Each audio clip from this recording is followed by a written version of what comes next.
Principles of systematics module 9 history of taxonomy.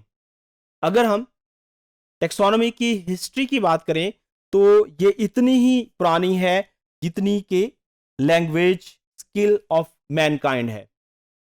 Taxonomy है क्या?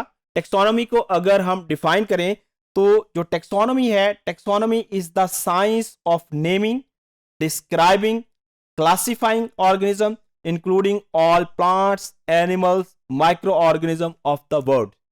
यानी इस ब्रांच के अंदर हम ऑर्गेनिजम्स को नाम देते हैं, उनको क्लासिफाई करते हैं, उनको डिस्क्राइब करते हैं।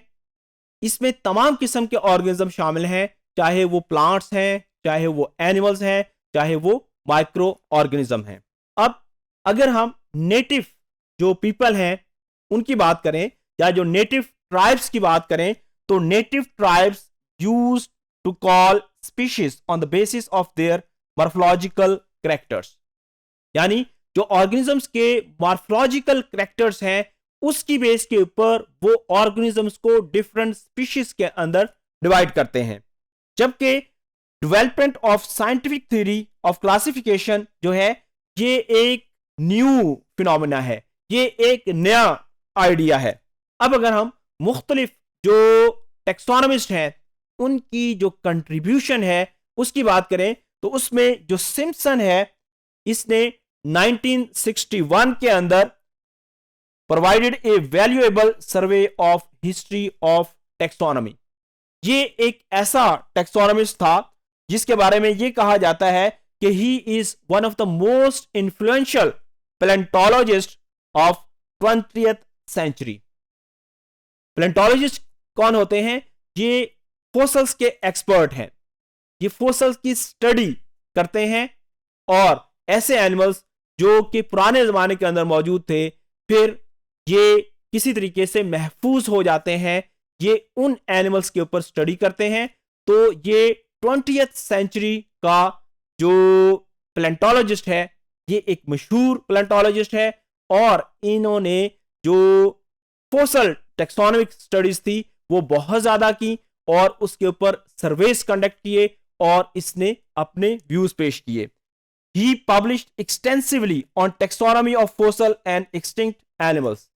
यानी इसने जो ज्यादा काम किया इसके अंदर इसने जो टेक्सोनॉमी थी मुख्तलिफ फोसल्स की उनको डिस्क्राइब किया, उनके सर्वेस कंडक्ट किए और खास तौर पर ऐसे एनिमल्स, ऐसे फोसल जो कि एक्सटिंक्ट हो चुके हैं।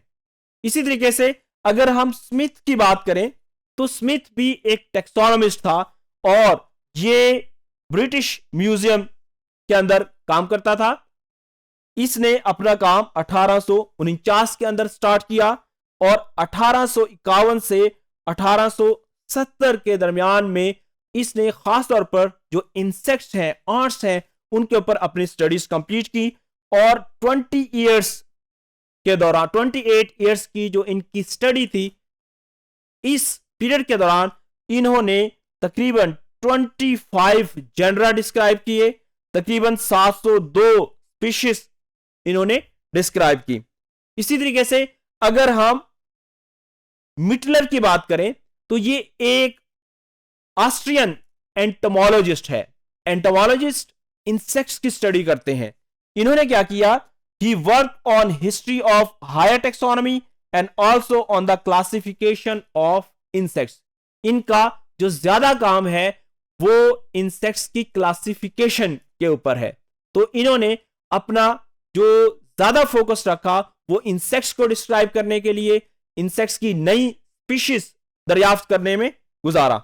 इसी तरीके से अगर हम मायर की बात करें तो मायर ने 1982 के अंदर डिटेल्स प्रोवाइड की हिस्ट्री के डिफरेंट पीरियड्स की। इसने क्या किया? इसने बेसिकली जितनी भी टेक्सोनॉमिक हिस्ट्री है उसको मुख्तलिफ पीरियड्स के अंदर डिवाइड किया। अब इसने जो टेक्सोनॉमी का जितना भी पीरियड था उसको 4 पीरियड्स के अंदर डिवाइड किया। उसको इसने पीरियड 1, पीरियड 2, पीरियड 3 और पीरियड 4 का नाम दिया। तो नेक्स्ट मॉड्यूल के अंदर हम देखेंगे कि ये जो मुख्तलिफ पीरियड्स थे इनके अंदर मेजर कंट्रीब्यूशंस क्या थी और क्या क्या मेजर काम हुए।